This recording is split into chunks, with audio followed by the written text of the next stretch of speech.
mettre la vidéo en vitesse x 1,5. Là en bas normalement. Là.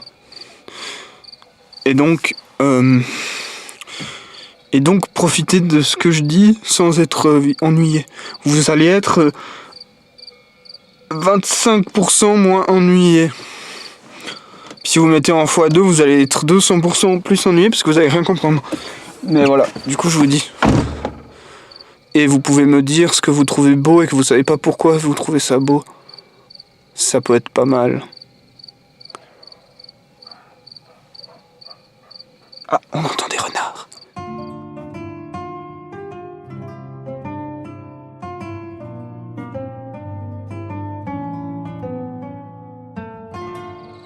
Je me suis fait piquer par un tic là dans ce champ quand je faisais la vidéo hier. Ou avant-hier, je me souviens plus quand c'était. Avant-hier. Je me suis fait piquer par un tic. Et ça se trouve, je vais mourir à cause de ce tic. Ce serait un peu ironique. Enfin non, ce serait pas ironique, ce serait...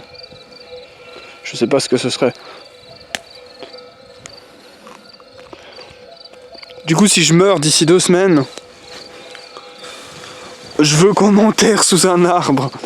Et puis si la loi suisse l'en empêche, je veux qu'il y ait des commandos de fanatiques qui viennent me déterrer puis me renterrer sous un arbre.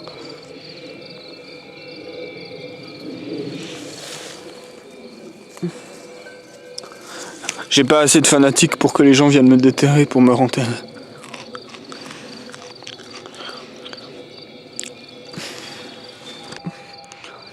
Bah, ce champ me fait penser à l'esthétique. Du coup, vous voyez, je réfléchissais un peu à l'esthétique, à ce que j'ai dit l'autre jour. Voilà, l'esthétique, j'y pense pratiquement en permanence. Enfin, en permanence, tous les jours. Mais là, quelque chose, bah, j'ai descendu ma lampe de poche là, comme ça.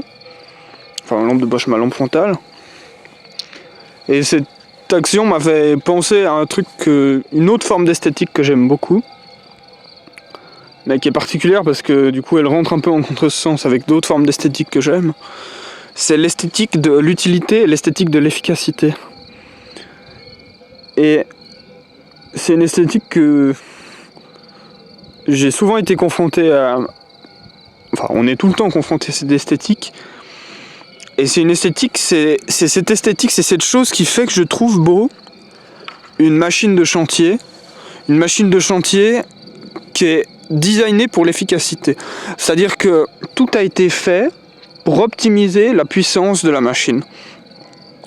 Et rien n'a été fait dans un but esthétique. Mais par le fait que tout est optimisé pour la puissance, il y a une cohérence profonde dans la machine, dans la structure, dans la forme de la machine. Et cette cohérence qui est due à la volonté de perfectionnement utilitaire de la machine, cette cohérence génère une beauté esthétique. Après, elle est un peu... c'est une beauté esthétique qui est un peu étrange parce qu'elle rentre en contradiction avec beaucoup d'esthétique et beaucoup d'éthique. Parce que justement l'utilité, l'absolutisme d'utilité vient détruire d'autres absolutismes. Je sais pas si ça se dit absolutisme. Enfin, l'absolu d'utilité, la recherche absolue d'utilité vient détruire une volonté absolue, par exemple, de calme. La recherche de l'utilité n'amène pas au calme. La recherche de l'utilité n'amène peut-être pas au recul, n'amène pas à la finesse. Quoique sous certains aspects, la recherche de l'utilité peut amener à la finesse. Quand on regarde un ordinateur, on voit la finesse. Enfin, il y a une forme de recherche de la finesse, puisque la finesse est utile pour l'utilité, enfin, a une raison utile. Par exemple, cette esthétique de l'efficacité, elle est aussi dans l'esthétique des armes. Les armes à feu ont quelque chose d'esthétique qu'on aurait du mal à lier à l'éthique, surtout quelqu'un qui est pacifiste. Quelqu'un qui est pacifiste, il a du mal à lier cette esthétique à l'éthique, mais il y a une forme de beauté. Alors je sais pas si quelqu'un de vraiment pacifiste, est-ce qu'il a pas sa tête pourrie, enfin pourrie dans le sens rempli par son idée de pacifisme et du coup il n'arrive plus à voir l'esthétique dans l'efficacité d'une arme par exemple, je sais pas. Mais dans une arme à feu, en tout cas toutes les armes designées, en fait les armes efficaces, les mitrailleuses, j'en sais rien, moi je connais pas bien tous les noms d'armes à feu, mais dans les armes à feu, il y a cette même esthétique que dans les machines de chantier, c'est l'optimisation pour un but. En l'occurrence là, tuer ou neutraliser. Et par cette optimisation d'un but qui n'est pas esthétique, tout ce qui a à faire avec le sentiment qu'on a lié à l'arme, la vue, le toucher, bon j'ai pas touché beaucoup d'armes, mais le toucher, l'action que fait l'arme, toutes les choses qui sont sensibles, mais ça vaut aussi pour la machine de chantier, hein. Toutes les choses qui sont sensibles en rapport avec l'arme sont profondément orientées de la même manière, c'est-à-dire pour servir l'utilité. Pour servir, quoi. Tout est fait pour servir et ça crée une cohérence folle. Et cette beauté, on la trouve dans les mécaniques de chemin de fer, les mécaniques de locomotive, on la trouve dans les avions, on la trouve dans plein de choses.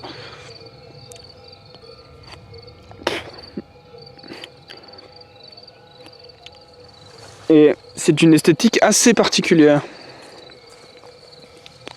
Pour le coup, j'aurais du mal à dire si elle est transcendante, cette esthétique. Contrairement à l'esthétique romantique. Je vous parlerai en profondeur une fois de l'esthétique romantique. Mais ce que je parlais l'autre jour, l'idée de la mort avec l'arbre, là ça fait totalement partie de l'esthétique romantique. Merde, je devrais en parler là, vu que j'en parle, mais c'est trop important, c'est trop grand pour que j'en parle comme ça, là va vite. Enfin, peut-être que c'est suffisamment grand pour que j'en parle comme ça, là va vite, je sais pas. C'est peut-être ça qu'il faudrait se dire. Ah, elle a un drôle de goût cette herbe-là.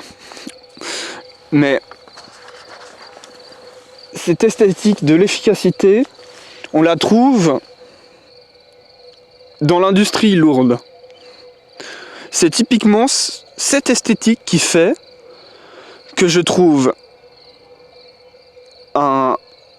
une usine d'industrie lourde comme du concassage de gravier ou du stockage de pétrole ou toutes ces industries très lourdes qui sont vraiment l'industrielle cliché, enfin l'industrielle vraiment violente.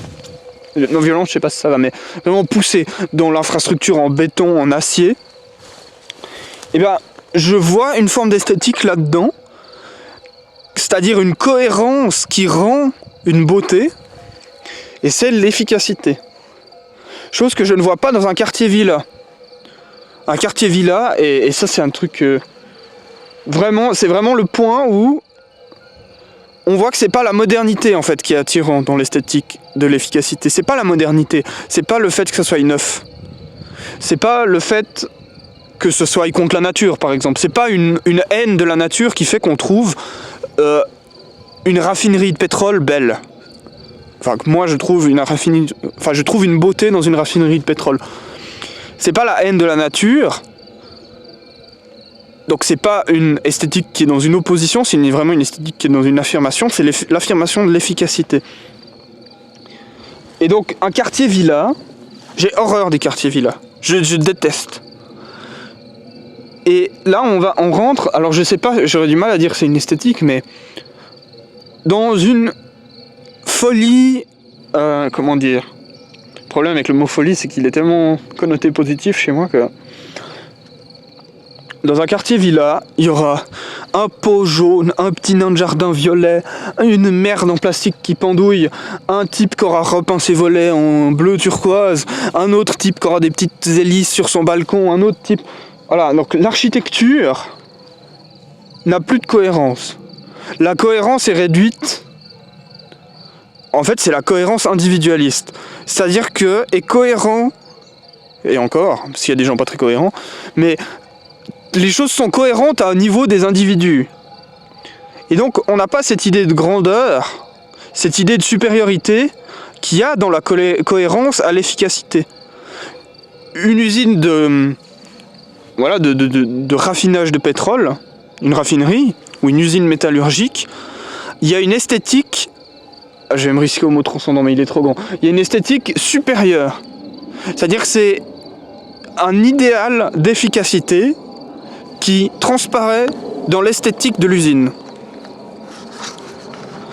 Alors que dans le quartier villa, il n'y a pas d'esthétique supérieure.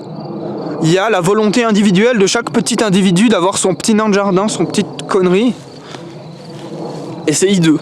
C'est tout simplement hideux.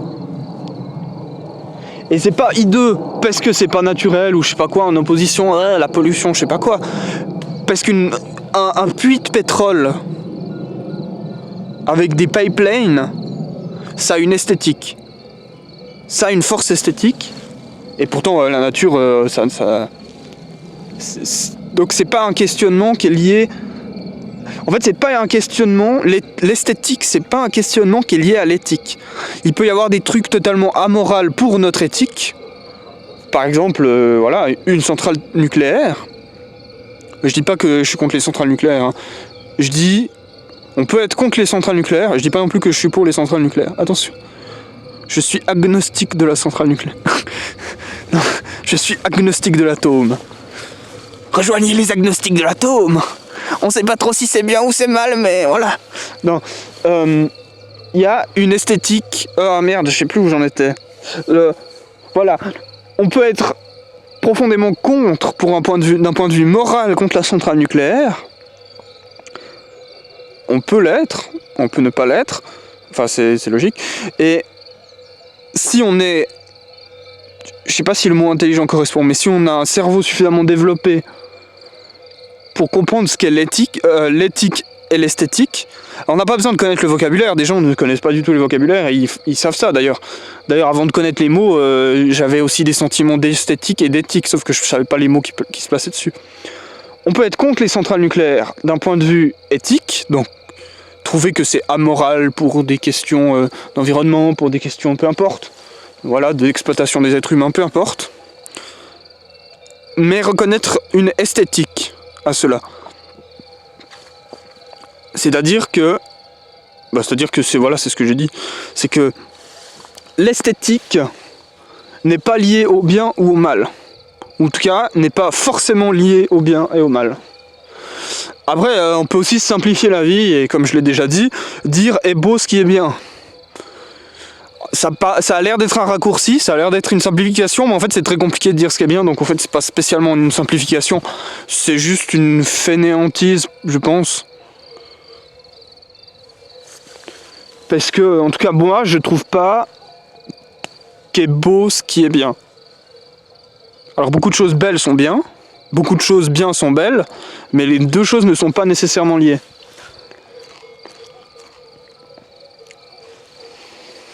Et bah voilà, un autre exemple d'esthétique, c'est l'esthétique de la puissance. Une explosion thermonucléaire, hormis l'esthétique visuelle, alors il y a l'esthétique visuelle qui est déjà puissante, mais il y a toute l'idée, tout le sens qui est trimballé, le sens qui est transmis par une explosion thermonucléaire, le sens qu'on déduit de notre savoir, notre culture, de ce qu'on nous a dit de ça. Et du coup, cette chose qui est l'explosion thermonucléaire, le champignon atomique, peut être esthétique par sa puissance. C'est-à-dire que, exactement comme l'efficacité, alors il peut aussi être esthétique par l'efficacité, parce que évidemment, il y a des liens. Puissance et efficacité, c'est lié. D'ailleurs, puissance d'une locomotive, c'est lié à efficacité d'une locomotive. Eh bien, on peut trouver cette chose belle alors qu'on la trouve mauvaise.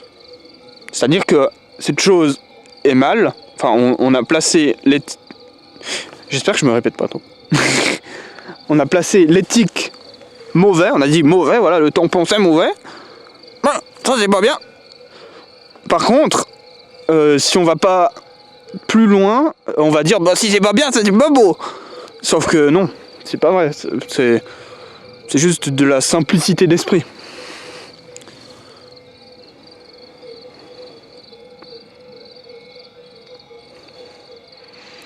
Et donc, ah merde, j'ai oublié de parler de ça. Voilà, alors, comme souvent, la genèse de cette pensée, d'où vient-elle finalement? Comment est-elle arrivée dans mon esprit, hein, si le monde n'est fait que de mécanismes? Eh bien, pourquoi je vous raconte tout ça? Bon, j'y avais pensé avant, hein. Mais pourquoi ça m'est venu à ce moment, maintenant, comme ça, dans le chant? Bon, je vous l'ai dit parce que j'ai déjà parlé d'esthétique dans ce chant il y a 2 jours. Donc c'est déjà lié à ça. Mais pourquoi cette discussion-là précise dans tout le champ de l'esthétique qu'il existe tout partout? Eh bien, c'est parce que j'avais ma lampe frontale sur le front. Et je me disais, c'est quand même moche, mais c'est quand même beau aussi. Et cette beauté, eh bien, ça m'a fait penser à l'esthétique de l'efficacité. C'est-à-dire que, au moment où j'ai pensé à l'esthétique, c'est que je l'ai mis en collier, enfin je l'ai mis en bas. Et du coup, ça m'a fait un collier. Et je me suis dit, c'est vraiment pas désagréable. Enfin, c'est pas plus désagréable qu'un collier. Moi, je porte jamais de collier, mais c'est pas plus désagréable qu'un collier. Et c'est utile. Oh, dis donc. Mais dis donc. Ne serait-ce pas esthétique? Eh ben, je pense que oui.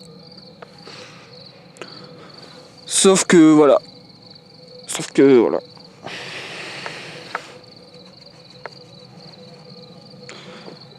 Enfin, tout ça est pas très copain avec le romantisme, du coup, pour les gens qui me connaissent qu'à moitié, et un peu comme moi-même, je me connais moi-même, eh bien, ça peut paraître bizarre comme réflexion sur l'efficacité, puisque le romantisme a une tendance à se couper un peu de l'efficacité, bien que je sois pas certain de ça. Je suis pas certain, parce que dans l'efficacité, on retrouve aussi une logique naturelle. Donc, quelque part, on peut associer l'efficacité à la nature et donc commencer à lier l'esthétique romantique et une esthétique de l'efficacité. Mais enfin, c'est des jeux de liaison et je crois qu'on pourrait tout lier comme ça. C'est de la dialectique. Voilà, pour ceux qui ont tenu, ça fait combien, 15 minutes? Oh là. La dernière fois, j'ai parlé de dialectique, j'ai dit, c'est de la dialectique, sauf que j'ai parlé tellement vite, je sais dans ma tête, j'ai plus que ce que j'ai dit. Enfin, je sais plus que ce que j'ai dit. Enfin bref, la dialectique, c'est vraiment la façon dont chaque personne a de construire la logique. C'est une... Merde, je veux pas être un professeur de trucs. Enfin bref, allez regarder ce que c'est de la dialectique. Mais la dialectique, c'est la façon, voilà, comme j'ai dit, je peux lier le romantisme et l'esthétique de l'efficacité. Puis après j'ai dit, mais comme on peut lier toutes les choses finalement,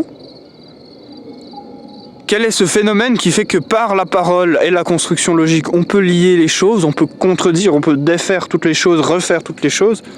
Eh bien c'est la dialectique. Voilà. C'est-à-dire c'est le fait de construire du langage.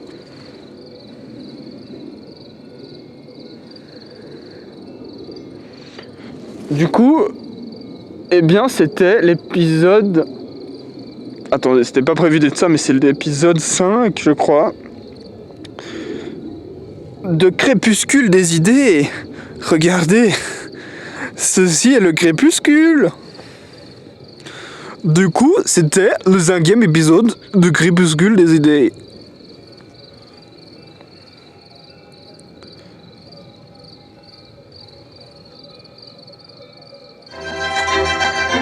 La radio nationale suisse.